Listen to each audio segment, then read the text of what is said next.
Are you experiencing a situation where everything that could go wrong is actually going wrong? Do you feel like you're trapped on an inescapable island with no one to help you? And you are just free falling into an abyss of confusion that is devoid of any sense of purpose? If so, don't worry. A lot of people have actually gone through this same situation. You are currently going through what is called the dark night of the soul, also termed the ego death. This concept was first coined by Saint John of the Cross, a 16th century Spanish mystic and poet, in his poem Noche Oscura. It is the most sacred rite of passage that anyone can ever go through during a spiritual awakening. And in this video today, I'll be talking about what the dark night of the soul is, its stages, its benefits, and how you can go through it without losing yourself. When you're going through a dark night of the soul, it will feel like you're facing an existential crisis where you don't know what your purpose is anymore and life will lose all its meaning to you. In this period, you won't understand what is happening to you or have any answers. And the worldview that you once held starts crumbling and you are suddenly tossed into a state of disarray and chaos. This period creates a massive crisis for your psyche because all the things that were pivotal to your internal and external reality are suddenly brought into question. And the foundation that your ego uses to create its belief systems and identity is challenged and becomes unhinged. This may seem like a dreary picture, but don't worry. The dark night of the soul is actually a very transformative period where you're being brought into a higher level of consciousness, and all the states of your ego that no longer serve you are dismantled. This period can be compared to when a butterfly emerges from its cocoon. Now that you know what a dark night of the soul is, let's get into what its stages are. The first stage of a dark night of the soul is the event. This is when something negative suddenly occurs in your life and it invalidates any meaning that you had in your life. It is when something that you identified yourself with is suddenly taken away from you and you feel like a rug has been pulled out from under you. So for example, the death of a loved one, a breakup or a divorce, a loss of a career, loss of reputation, a serious illness, you will feel like the ground beneath you is crumbling and you don't even know who you are anymore. The second stage is the breakdown. This is when the template of your worldview is thoroughly challenged and you feel like your foundation is being shaken to its core, and what you have been attaching your sense of identity and safety to is gone, and you start to lose hope and direction. You experience a mental nervous breakdown and you're thrust into a state of shock, despair, and hopelessness. It is at this point that the ego death begins. The third stage is the purge. This is when your new reality kicks in and a deep emotional purge begins. All your unprocessed emotions, even those dating back to infancy, can arise at this stage. You feel like you don't have any control over your emotions, and emotions like rage, anger, despair, confusion will wash over you, sometimes all at once. At this stage is when you hit rock bottom. The fourth stage is the void. At this stage, a feeling of emptiness and a loss of meaning will start to creep in and loom over you. Anhedonia kicks in, and the things that once made you content, you no longer find enjoyable. You'll also feel emotionally naked because you'll start to face your own hypocrisy and outdated beliefs. This is an inherently tough and uncomfortable stage that leaves you feeling scared and completely exposed because you don't know what lies underneath after the ego withers away. This can be a very deeply isolating period.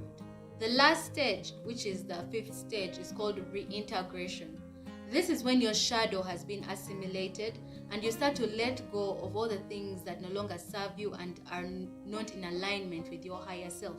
You start to piece yourself back together and you become more aligned with your life's true purpose. At this point, you may be crossing both fingers and toes so that you never have to go through such a situation. But here are some of the benefits of going through a dark night of the soul. Benefit number 1, a deeper connection to the divine. Your soul contains spiritual programming about who you are destined to become. A dark night of the soul presents an opportunity for you to return home, to who you are meant to be before the world told you who you should be. It helps you loosen your identity with the ego, okay? And you go inwards and downwards to a place that you have never been before. It oftentimes feels like a journey into darkness, but one that you must take in order to get back to your true self that you may have lost touch with because of many reasons. You will recognize your divinity and your spiritual nature, which is a wonderful thing. The second benefit of going through a dark night of the soul is that you learn the art of surrendering and staying in a state of flow. In his book, The Untethered Soul, I'm going to put it here, Michael S. Singer talks about the concept of false solidity. This is when you hold on to thoughts that you have pulled around yourself in an attempt to define who you are. And you do so because you are lost, and you're trying to attempt to create a sense of stability and steadiness inside. So you generate a false but welcomed sense of security, where you're trying to hold on to your job, your relationship, and all these things that your mind has identified with. And trying to keep all these things together is like trying to control the wind. And they also don't define who you are. But when you go through a dark night of the soul, all these things that are outside of you that your mind had identified with, all these things that your ego had identified itself with, they all wither away. And then you learn the art of surrendering, letting go, and being in a state of flow. This, my friend, is true freedom. The third benefit is clarity. When a dark night of the soul occurs, it breaks down any misaligned career, relationship, belief, and you start to question everything. You align with more profound truths, and your life takes on a deeper meaning. It will begin to feel more authentic and expansive. The fourth benefit of going through a dark night of the soul is that it helps you assimilate your shadow. Now, your shadow is made up of all the things that you hate, loathe, and despise about yourself, and that's repressed into your psyche. I actually made a video about the shadow self and how you can do shadow work. I'm going to link the video up here. I suggest you go watch it to fully understand what assimilating the shadow means. So the shadow is very prevalent and easier to work with during the dark night of the soul. The Swiss psychologist Carl Jung said that until you make the unconscious conscious, it will direct your life and you will call it fate. Isn't that scary? So to prevent the shadow from taking the wheel and controlling the flow of your life, you need to assimilate and integrate it into your personality. This phase presents a gateway for you to analyze any unhealthy, unconscious beliefs and unprocessed traumas, and presents an opportunity for you to integrate and assimilate your shadow. Assimilating your shadow is one of the most authentic spiritual practices that you can ever do that will help you create a better picture of yourself. The fifth benefit of going through a dark night of the soul is that it presents you the opportunity to learn how to be present, to cultivate the skill of being present in the now. When I was going through my very first dark night of the soul, my mind was running wild. I actually thought I was losing my mind, because I'm usually a person who has so many thoughts going on in my head. So you can imagine when I'm going through a negative situation, it's like I can't keep it quiet. But anyway, this phase of my life presented me the opportunity of finding out how do I control all this incessant neurosis that is happening in my mind. So I landed on a book called The Power of Now by Eckhart Tolle. I'm going to put it here. This book completely altered my life for the better. So in this book, Eckhart Tolle, the author, he talks about how all suffering is caused by identifying with your mind. And identifying with your mind means being stuck in time. So you're either thinking about the past or the future constantly. And the ego loves this because the ego hates the now. So it likes to take itself back to the past in order to get some kind of identity and project itself into the future so it can have some promise of salvation, that happiness is somewhere in the future. But how to disidentify yourself with your mind, or how to stop suffering, is to be completely immersed in the now. Be present. So my very first dark night of the soul helped me to learn how to just be present, because I needed a way to stop all the neurosis that was happening in my mind. And I feel like it presented me that opportunity. And now every single time, like, my mind is running wild, I just smile, because now I know I'm no longer I just know that I don't have to identify with my mind. I can stop it. And the only way to stop it is to get back to the now. So you learn that, and going through a dark night of the soul presents you with the opportunity to learn that skill. So I feel like this is one of the greatest benefits of going through a dark night of the soul. If you come out of the dark night of the soul when you have learned how to stay present, that is fantastic. Finally, the last benefit of going through a dark night of the soul is that you will become more resilient. After going through such a challenging period of your life, you will gain unshakable confidence in the knowledge that you can go through anything. Whereas before you sought for answers outside of yourself, you now know that the power dwells within you. There's a mindset shift that happens where you know that no matter what happens, you'll always make it through to the other side. You'll even appreciate the changing seasons of life and the futility of fighting and resisting your present moment, which is to say life itself. So you will learn to be open to the rhythmic flow of life and let life be life.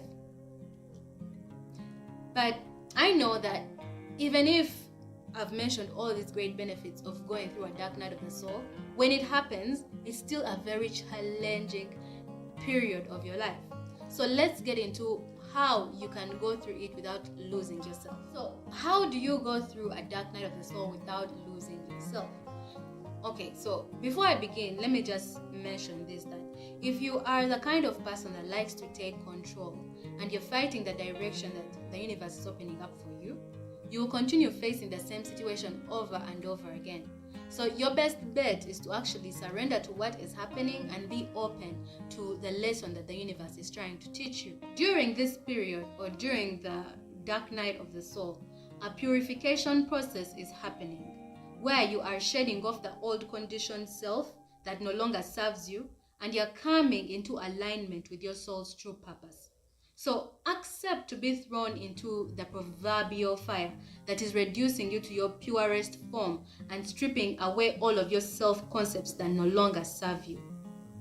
The more present you are to the experience, the more you will surrender, and the quicker you can go through it. Surrender means you don't judge what is happening to you.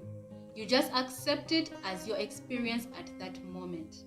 And no matter how hard your ego tries to keep you from surrendering because of the fear of its death, try to remember that nothing real is actually dying, only an illusory identity.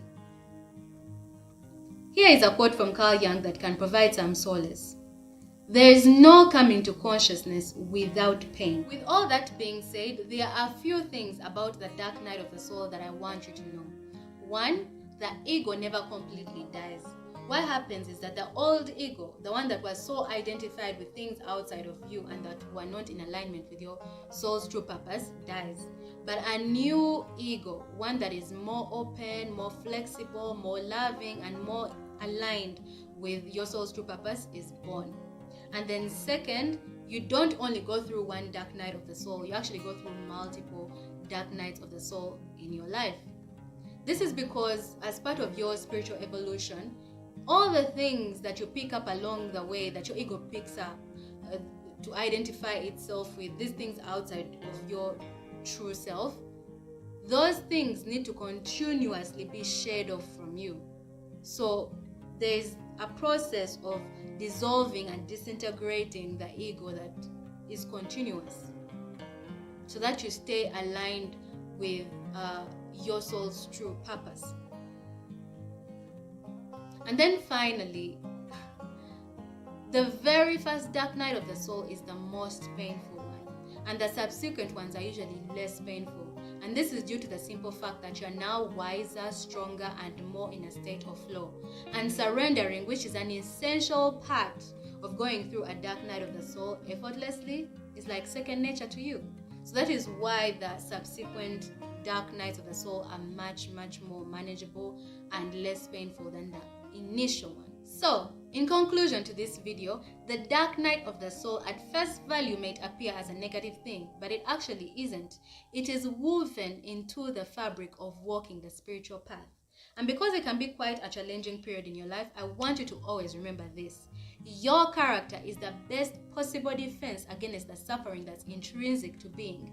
So I want you to develop a strong character that allows you to easily let go and surrender to what is, and that allows you to stay in a state of flow, because this is how you'll manage and be able to go through any dark night of the soul. Let me leave you with a quote from St. John of the Cross that of course coined this concept. The endurance of darkness is the preparation for great light. I hope you enjoyed this video. If you did, please give it a thumbs up, and I'm curious to know your thoughts on the video, so please feel free to leave a comment in the comment section below, and please subscribe to this channel and support it by clicking on the subscribe button. I'll be very grateful. Thank you for watching this video, and I'll see you in my next. Bye.